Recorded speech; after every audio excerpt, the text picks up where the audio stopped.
Get Rich Education is brought to you by Norada Real Estate and Highlands Residential Mortgage. Welcome to Get Rich Education with Keith Weinhold, giving you information and ideas on the investment that has turned more ordinary people into millionaires and billionaires than anything else, and can provide you with more wealth and happiness than you ever thought possible. Now, here's your host, investor, entrepreneur, business owner, and educator, Keith Weinhold. Hey, you are inside Get Rich Education, episode 139. Hi, I'm your host, Keith Weinhold. The housing inventory crunch inside and outside the United States is on. How bad is it with scarce inventory? How hard is it to find property, whether that's income property or your primary residence? How bad is it going to get, and how does that all affect you? We're going to get into that today, and then later in the show, we're going to talk about your time versus your money. It's a new perspective on trading your time for dollars, which is what most everyone does in their life, whether they like to or not. They usually don't. First of all, thank you for making my book that just released this week, 7 Money Myths That Are Killing Your Wealth Potential, an Amazon #1 bestseller in multiple categories. That's amazing to me. Now, one way to tackle America's shortage of housing is new construction, and we discussed that a bit last week. Bloomberg was recently reporting on how there's one type of rental dwelling that virtually no one is building anymore, and that is small apartment buildings between 2 units and 9 units. And yeah, that includes less of the asset type that I'll always have a soft spot for in my heart, which is the fourplex building, which is where I started out as an owner and an occupant and a landlord all in one. Urbanists often lament that developers no longer erect the small apartment buildings that were really once a staple of city neighborhoods. Instead, what builders are doing is they're either constructing single-family homes or large apartment buildings, but not much of anything in the middle. And there are some good reasons to revive this sort of missing middle, because small apartment buildings, they're a good way to add density without compromising the character of quiet, single-family neighborhoods. And they also provide a convenient way for older homeowners to downsize without having to leave their neighborhoods. But really, the best reason is that smaller apartment buildings are just often cheaper for renters, for one thing. There's new research from the University of Southern California that shows that apartment buildings with between 2 units and 9 units offer the lowest prices available to U.S. renters. Now, some media sources, they try to sort of sensationalize and say, well, the triplex is dead or the fourplex is dying. Well, that's a little bit too strong, but I think we can agree that America is not building as much of this kind of housing as it used to. Small and medium-sized apartment complexes accounted for a quarter of existing units built back in the 1970s and 80s. A quarter then, but now since 1990, the category has accounted for just 15% of new housing stock. So what's going on here? Why is this happening? Well, for one thing, zoning rules have developed to favor single-family construction, and that makes it harder to win approval for these larger projects. There are regulatory costs to build multifamily housing, and developers have to go through a lot of those same hurdles and a lot of that same trouble to win those approvals, whether they build a whole bunch of apartments or just a few small ones. And in general, there are economies of scale in constructing larger complexes. If 2 units are vacant in your 8-unit building, well, then you're missing out on a quarter of your income potential. In a 100-apartment high-rise, a couple vacancies are less of a big thing. And those operating efficiencies also make lenders look more favorably on larger apartments, too. So it's kind of a vicious cycle for ever bigger residential developments and not so much for smaller ones. Seeing why builders have abandoned the small apartment complex is easier than trying to figure out how to rekindle interest in the concept of building more of these. Rewriting zoning codes to favor that missing middle would be a really great place to start. And then the flip side is that if builders don't develop more small and medium-sized buildings, well, then an important source of unsubsidized affordable housing might dry up. Rental units tend to get cheaper as they age, and the trend in recent decades towards single-family homes and high-rise apartment buildings means that there are fewer, smaller apartment buildings to age into affordability. You need to build housing stock that's affordable today, and you also need to future-proof yourself by building stuff today that's going to be affordable 10 or 20 years from now. So duplexes, triplexes, fourplexes, up to about 10 plexes or so, or even a little bit bigger, they're being brought online much more slowly than they were in earlier decades due to zoning and economic reasons mostly. And that's kind of unfortunate for you because like in the 2 to 4 unit category, those duplexes, triplexes, and fourplexes, that's a great way to start off for an owner-occupant like I did with an FHA loan. And see, those properties, that can also be a good way for you to use accumulated equity from your single-family turnkey properties to move up to from you doing 1031 exchanges and so on. And by the way, coming up on Get Rich Education, we're going to devote a whole show to the details of how and why you can pull off a 1031 tax-deferred exchange to potentially double or triple your cash flow from where it is now and use little or none of your own money to do it. Whenever I've done 1031s, it's always amplified my cash flow and really made like a lifestyle change for me. But for today, getting back to the tight housing inventory problem that we're in, where demand is exceeding supply in many markets, is that the biggest challenge to today's housing market is just that shortage of housing inventory for sale. It's probably the number one problem out there. And the number one answer to solving that problem is new construction. A normal market would see a 6-month supply of homes for sale, but currently that number is below 4 months. This is the major reason that home prices have continued to appreciate at about historic levels or higher than historic levels. And the good news is that now builders are starting to build more homes in the lower price ranges, which is where they're really needed. But the bad news is that there's going to be a lag time, so there's going to continue to be pain felt here. So let's look at the housing shortage problem from the perspective of the homeowner, the primary residence owner for a moment, rather than the landlord, which is what we usually talk about.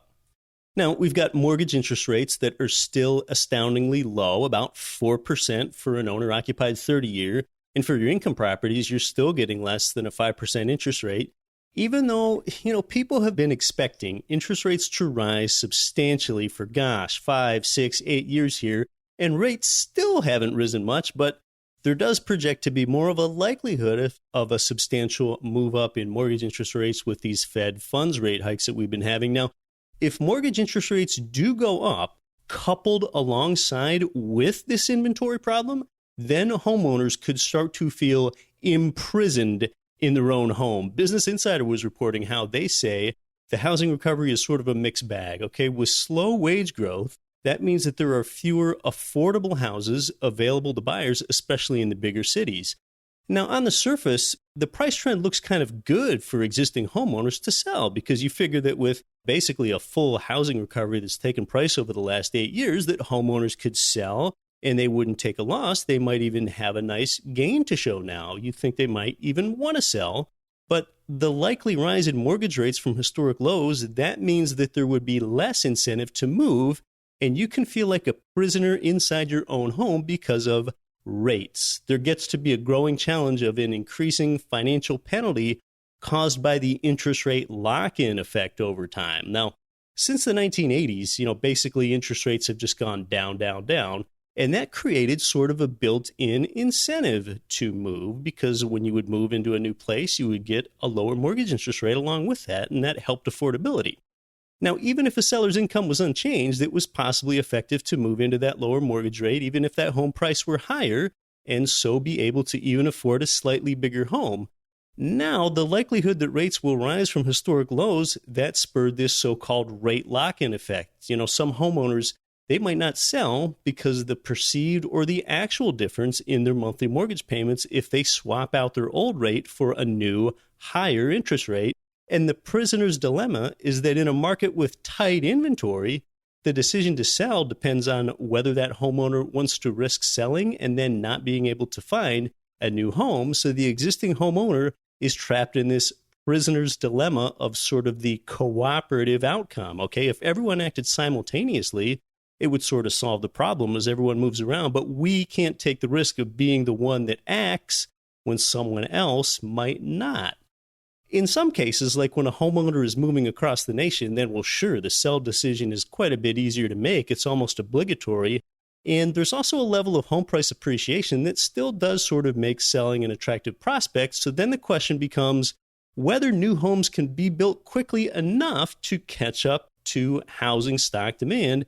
So this gap, this lag time, has created the most competitive buyer's market on record for existing homes, just judging by how long homes stay listed. That's according to the National Association of Realtors. And, by the way, you want to consider the source whenever the NAR, the National Association of Realtors, is quoted. The NAR, they want to promote home ownership and home sales and almost all the sunny side up stuff on home buying, okay? So you always want to take that with a grain of salt.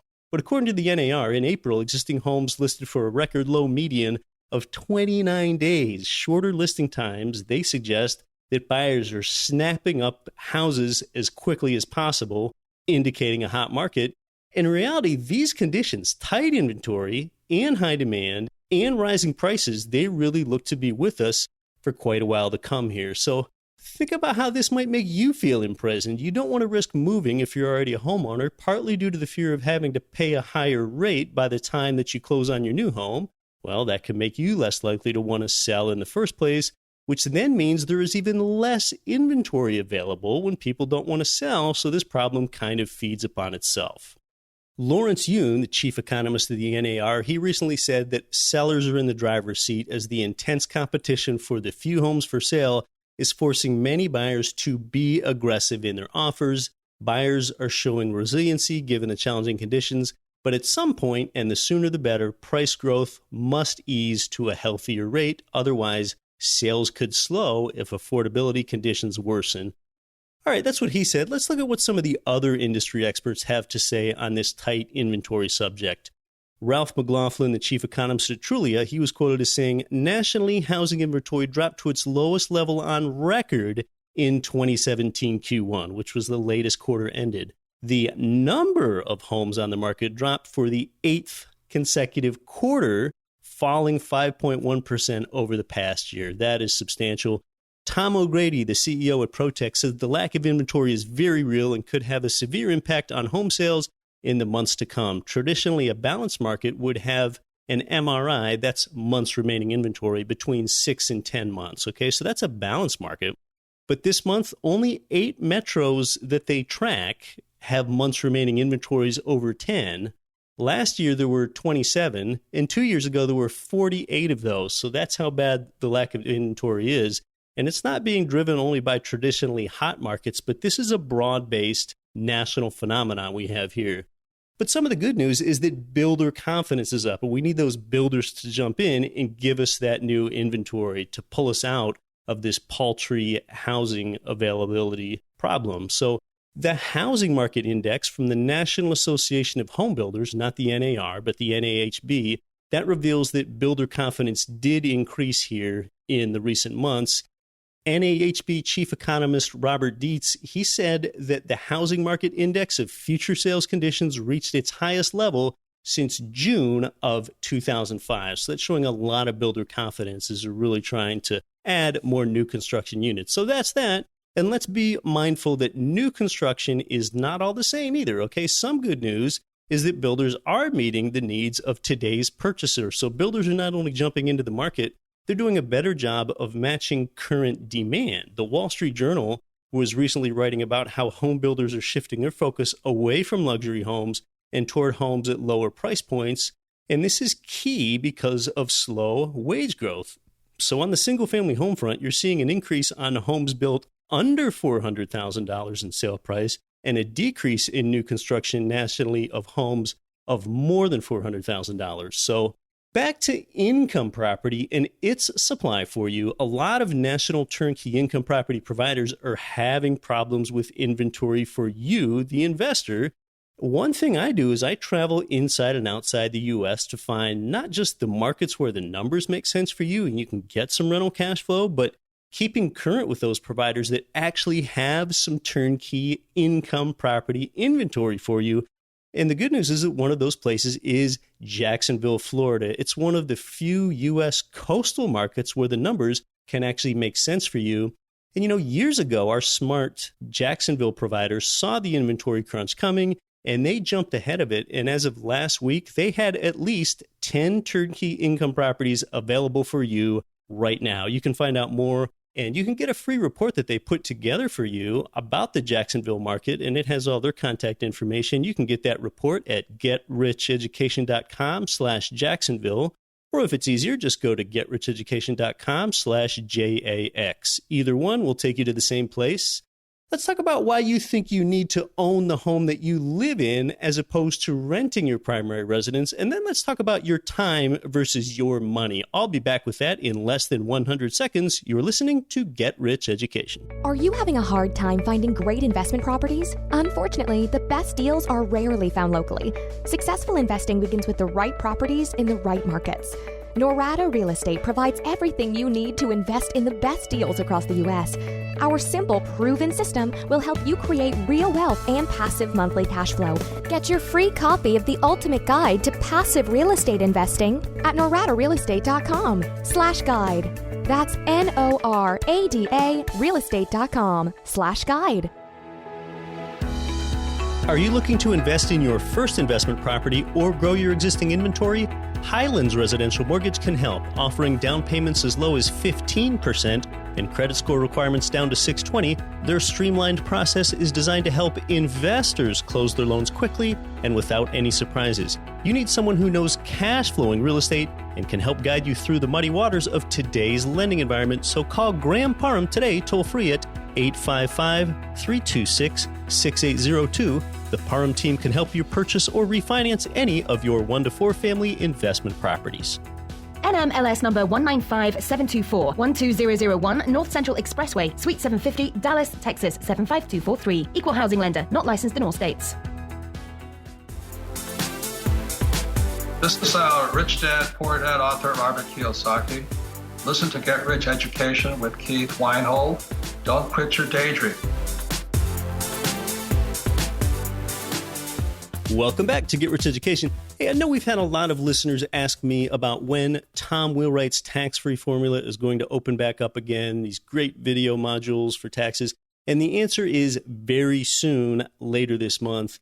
You know, think about it. If you've got Tom Wheelwright's team on your side, the same tax advisor that I use, and you're paying out, say, $10,000 less per year in taxes after using him, those are dollars that you can leverage 5 to 1 and buy $50,000 more of cash flowing real estate next year. And Tom has a type of expertise that can give you the ability to do that. And he presents something boring like taxes in a refreshing, approachable, and enthusiastic way.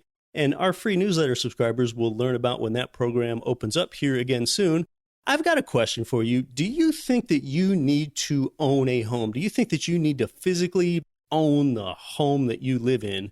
Well, if so, why do you think that you need to own the home that you live in? It usually makes the most sense to be a renter in a nice home that you live in, and then the only properties that you own are low-cost homes in the Midwest and South that you rent to others.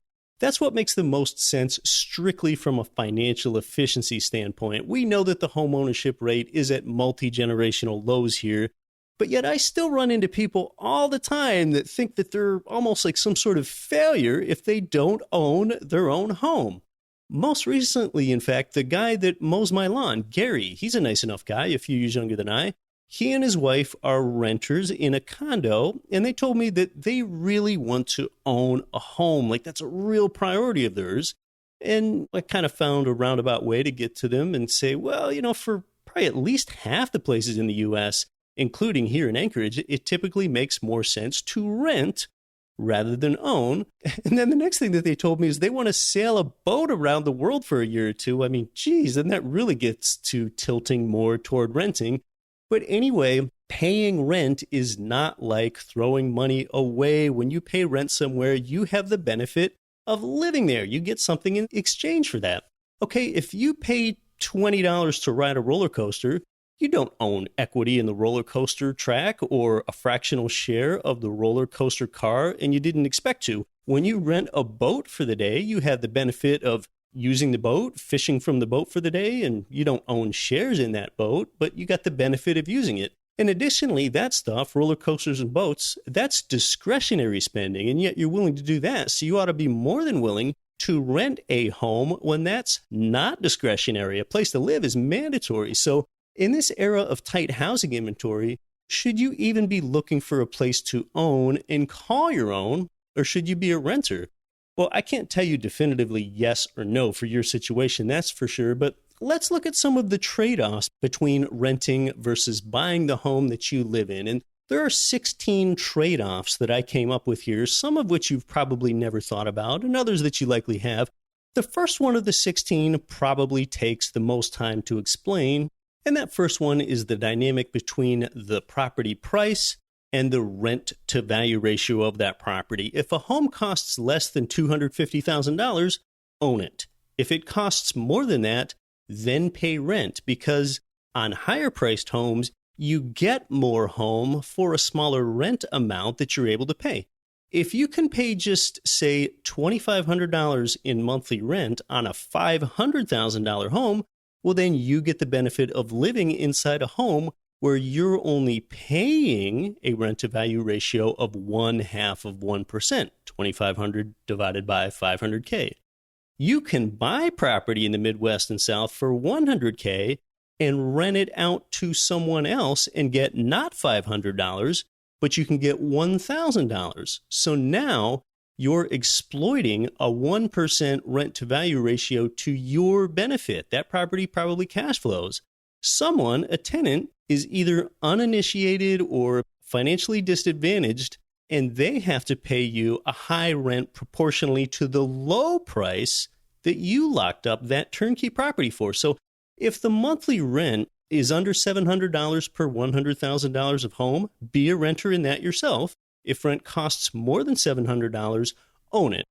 This is a formulaic approach, and that indicates how much home you have the benefit of living in per dollar paid. And now there are definitely regional and other factors that can skew these numbers for sure, but I'm just kind of giving my best there for a national average or estimate.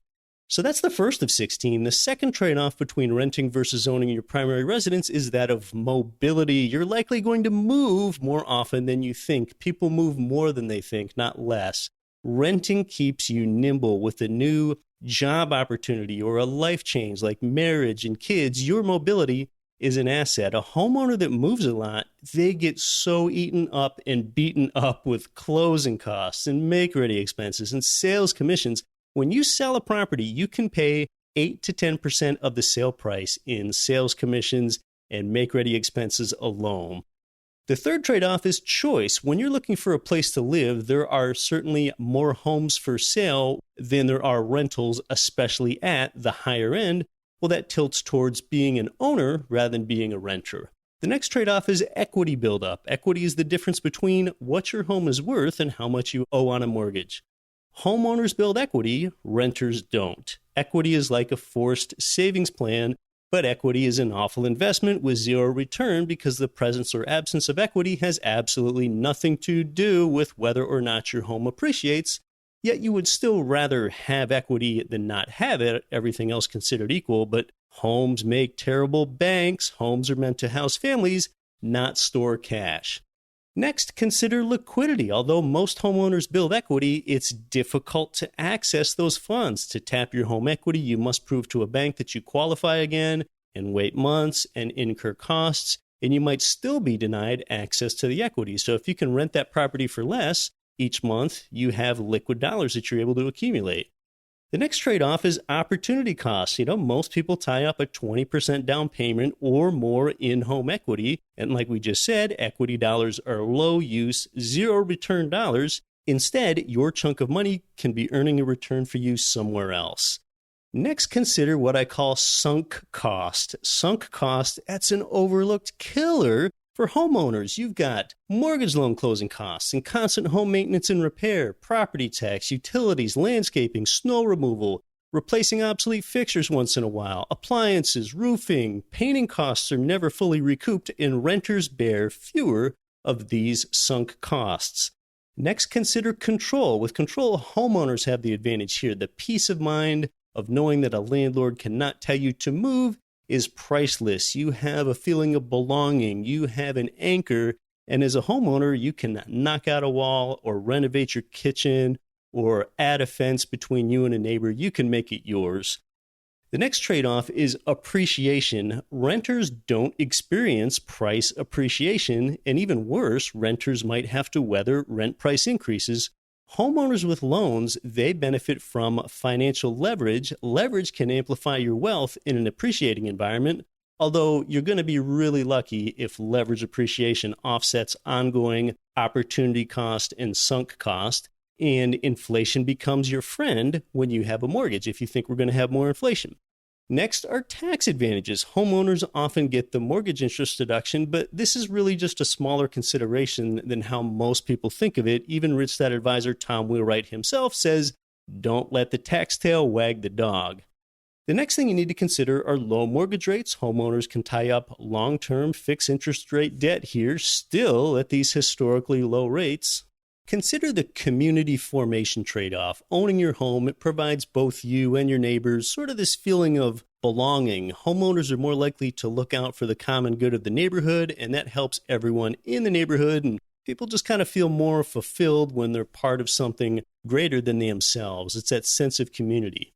What about travel? Travel is so simple, yet everyone kind of overlooks this. Have you even been to New York City or Arizona or Alaska or Florida or Peru? You know, it amazes me when I learn how little some people have traveled. If you haven't ever gotten out to see the very world that you live in, be a renter until you've found the place that fits your interests.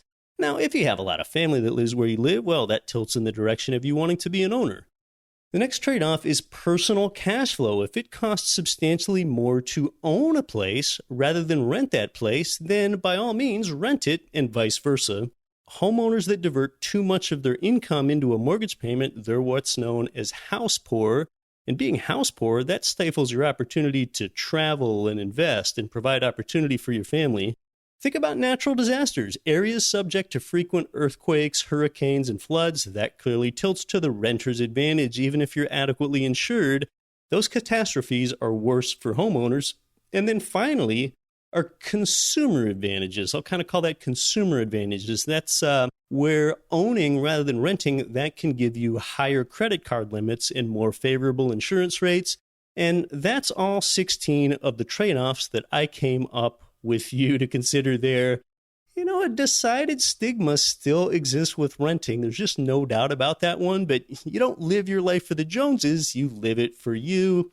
Regionally, it makes more sense to rent on the U.S. coasts and own in the heartland, but there are surely numerous exceptions to that. So what's the bottom line to you? What makes the most sense financially? It is to be a renter in a high-end home yourself, and then buy a whole bunch of low-cost income properties that you rent out to others.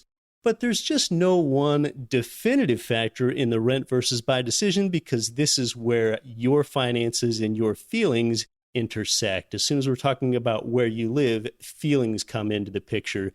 When it comes to income property, it's all about the facts. So here's hoping that you found just a few considerations there before that you've never thought about. Moving away from that, let's talk about time versus money, something of critical importance here. And this is a contribution from my friend Jerry Fetta at AG Capital, agcapitalgroup.com. So let's be hypothetical. Let's say there are good and bad consequences in your life, and let's say that there is some method in your life that if you followed it, it could create an outcome where only good consequences would exist for you. Well, how would you get there? All right, well, the first thing you would need is a clear, concise mental picture of what it is that you want to have. What is the consequence you would like to obtain? And I think pretty unanimously, we can agree that we all want to have a life by design, right? So let's go with that. You want a life by design. Now, if you're trying to obtain that, what are the things that you need to exchange with your life such that you can have enough control to design life itself for yourself? So really, life by design means freedom of time, and what you choose to do with that time is what you choose to design your life with. So life by design means that you need freedom of time. So what do you need to exchange with your life in return for freedom of time? Do you need to exchange food for that time? No. Do you need to exchange love for that time? Nope, it's not that either. Do you need to exchange worship? No. Do you need to exchange service? No. Do you need to exchange fresh strawberries for time? No. Do you need to exchange time to get time? Maybe. No, it's not that either. It's money. You need to exchange money to get time. Yeah, the answer is money. Money is the only thing that can be exchanged for time, practically speaking. You see, we live on an economic planet, whether we like that fact or not. Money will not buy you new time, but money can prevent you from having to spend the time you currently don't have on things that are not a priority in your life. So if money must be exchanged for time, well, then one question is how much? Well, how much time do you want? You probably want as much time as possible. The logical answer is we must exchange as much money as possible to get as much freedom of time as possible. So let's add a short lesson in economics into this, okay? In 1913, $1 was equivalent to $24 today. So that means that money has gone down over 2,400% in the last 100 years or so, okay? That means our money is going down in value by more than 3% every single year. Okay, that's the story with money. Now, what about time? You don't know how much time you will continue to have, and you cannot get back the time that you've already spent either. So doesn't this mean then that time continues to go up exponentially in value by the second? Yeah, I think you can say it does. Well, then realize this. You can trade money, something that we just said goes down in value exponentially, in exchange for time, something that goes up in value exponentially, and there is no limit to how much of this exchange that you can make. You've got to wonder where you can sign up for a deal just like that, and that right there is exactly what makes the creation of passive income, money that you don't have to trade time for, an exponential multiplier to your freedom of time and your quality of life. So consider the import of making the creation of time in your life through building passive cash flow streams with income property. That's why we talk about this here on the show every week, and that is so vital to your chosen lifestyle design. Again, thanks for making my book, 7 Money Myths That Are Killing Your Wealth Potential, an Amazon #1 bestseller in multiple categories, where it just debuted here last week and has content similar to that time versus money stuff that we were just talking about. You can read my new book in under 2 hours, and you can get yours at getricheducation.com/book. For my developers, John Collins and Marcus Whelan, sound engineer Bidrin Jampo, web designer Nikon Roy, I'm your host Keith Weinhold. We'll see you next week. Don't quit your daydream. You've been listening to Get Rich Education, telling you what the wealthy won't tell you about real estate and investing. Nothing on this show should be considered specific, personal, or professional advice. Please consult an appropriate tax, legal, real estate, financial, or business professional for individualized advice. Opinions of guests are their own. Information is not guaranteed. All investment strategies have the potential for profit or loss. The host is operating on behalf of Get Rich Education, LLC exclusively.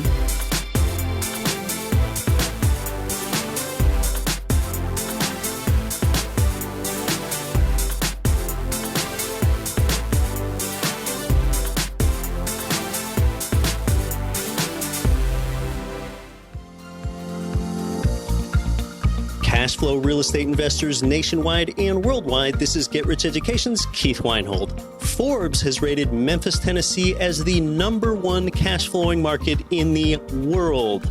Our good friends at Mid-South Homebuyers have been Memphis's premier turnkey real estate provider for 14 years with a stellar reputation and an A+ rating with the Better Business Bureau.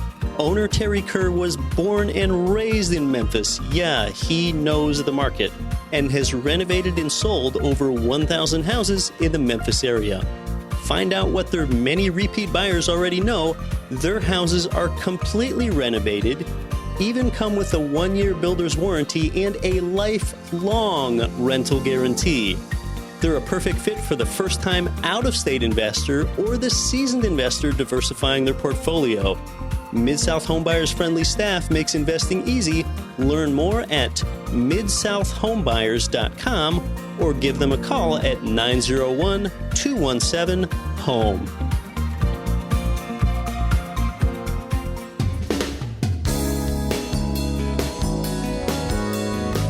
The preceding program was brought to you by your home for wealth building, GetRichEducation.com.